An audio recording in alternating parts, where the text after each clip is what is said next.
Ladies, gentlemen, and monsters of all ages, it's now been a couple of days since the announcement of the brand new entry into the Monster Hunter franchise, Monster Hunter Wilds, the next numbered title in the series, bringing in the 6th generation of these lovely games in 2025. We've talked about a number of aspects of what we know and what we don't know about this so far, and in response to our discussion, you guys have actually mentioned some things that we missed originally, and you've provided some interesting theories of your own that I thought would be really fun to just talk about here, share my thoughts on them, and just show to the community at large. Starting off then with a couple of things that we originally missed. This really shows how late at night it was for us when we first watched it, but we somehow didn't catch that you can actively see both a scout fly cage on the hunter's belt and also a slinger on their left arm. This is extremely major for a number of reasons. One, it means that proper monster tracking should be back in a similar way to how it worked in World and Iceborne, likely updated for our new size of maps and just because we are moving to a future generation in general as well. However, the other big implication here is that it is likely to do with the new world as far as where we are in the new game.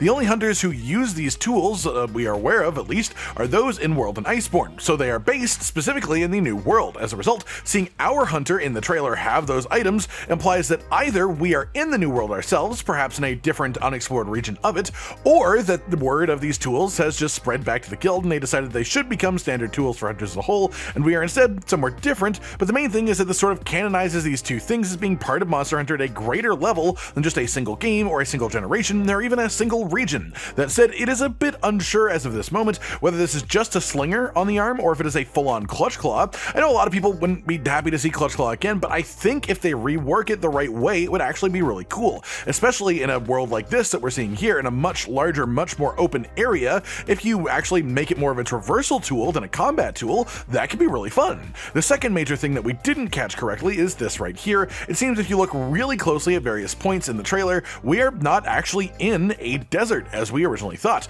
There is grass that you can see under the sand if you look up close. The trees do still have leaves, which would make sense if it was still a grassy area, and so what it actually seems like is going on is that this is a grassy plains type of biome area that is just caked and covered with sand due to the frequent and massive sandstorms like the one that we see ourselves in the trailer that we get caught in. Then at the end, the sand simply blows away to reveal what was already underneath. This change of perspective all but confirms that these storms are going to be the sort of big bad of the game in a certain way, that they are the main mystery that we're going to be here trying to solve, and the flagship and the final boss will likely have something to do with them as well.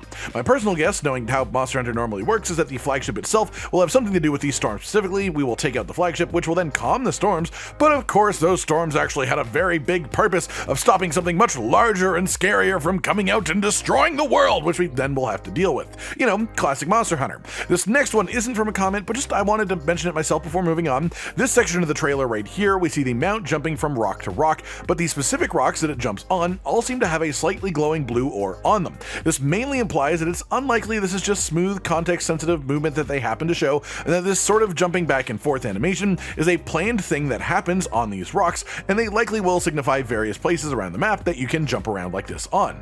A deeper theory, if you really want to get crazy with it, they do all look like ore. So what if it is actually ore, and this is now how you actually gather ore? Your mount, while jumping from one to the next, maybe carves a bit out of it with its claws or something, and you just stuff it in your bag as you go. You know, the idea of automatically tying your resource gathering to the traversal you would already be doing. That one is definitely probably a bit overboard, but hey, I thought I'd mention it just for fun. With those things covered then, let's dive into the fan theories from our own comments. This one is the concept that rather than having multiple smaller maps, each representing a different biome, like previous Monster Hunter games, what if this game just has one insanely large map where the biomes shift between hunts or in real time, like actual weather swapping over time? And that definitely does actually sound plausible. I think the idea mixes well with some of the other theories that I'll be talking about, but I definitely think the idea that this is just one big map in itself is actually looking more and more likely the more that I think about it. I don't imagine it myself as rotating biomes in one gigantic area that's all the same, so much as just like the guiding lands, the way the guiding lands worked, but if it was 10, 20, maybe even 30 times the size even, with large monsters just roaming freely around it.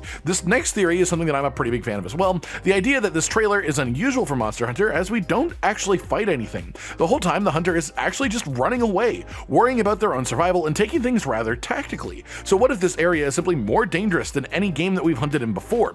Large monsters traveling in packs like the bear monsters that we saw show up, and so part of the gameplay is much more realistic hunting mechanics, like maybe even trying to lure one member away from a larger pack so you can hunt it one-on-one rather than fighting the whole massive group of them. That's a really cool idea that would definitely fit in with the idea of bringing Monster Hunter to life and making it feel more like you would actually be in the universe. course. You can still have the badass power fantasy during the fight itself, making you feel really cool, but if you make the actual starting a fight more immersive, the actual leading up to the hunt itself a more rewarding experience where you actually have to dive in and think about it a bit more for proper preparation. What if the preparation in this game doesn't come from getting all the right items together for the hunt, but from actually engaging in the hunt in the best way possible to result in a successful scenario? Then this next comment I actually absolutely love. It stems from my original idea that there won't be tents or camps in this game, and instead your mount will just act as that sort of concept, with a supply pack on his left side where you could maybe restock from, and a second weapon on the other side of it that could just be an alternate loadout that you can switch back and forth between while on a hunt. This viewer, in response to that idea, said, well, in World and Iceborne we were the 5th fleet, right? The 5th group of explorers to this brand new region that was already somewhat established. Well, what if in this case we are the just first scouts to a whole new area? If we are the first fleet to a new region, the sort of admiral equivalent hunter on a brand new expedition? Logically, I can definitely believe this literally follows the events of World and Iceborne, and that this is the guild sending out a new first fleet to expand even further into the new world in a different direction, which would help explain the hunter having a scout fly cage and a slinger as well. The idea of this makes a hell of a lot of sense to me. I love it as a basis for a Monster Hunter game, the idea of being part of a group of only like 20 people to research a new region, and as a result we have to be much more self-reliant. There are no camps or tents because those require resources we aren't given, and forethought that we aren't allowed because again we are the first ones here. There are no handlers because this is a very limited team, only the best of the researchers and the actual hunters themselves. Maybe not even palicos, who knows? And there is no quick consistent contact with the guild itself, and so we wouldn't get official quests so much as just a general mandate to research and protect the environment. And that itself sounds like the perfect excuse, the perfect setup needed to shove us as hunters into an actual proper open world. Give us the freedom to hunt in a bit less streamlined of a manner, and have us essentially live off of our mount with occasional stops to our one little base as the first fleet. And that, ladies and gentlemen, would be why the game could be called Monster Hunter Wilds, because we are the first group to explore a place that is completely otherwise untouched by the guild, with no human civilization in sight. What could be a better word to possibly describe that concept than wild? After that, we have a bit of a counter theory to that I think could have some credence as well. This person is saying that it feels like it's almost in a land in the past of Monster Hunter compared to what we normally see, back in the early days before proper hunting rules and a full-on guild were established, where the hunting would have more freedom, it would be more chaotic, the monsters would be a bit more primitive, and we would of course be closer in timeline to say any ancient civilizations of the past in the region.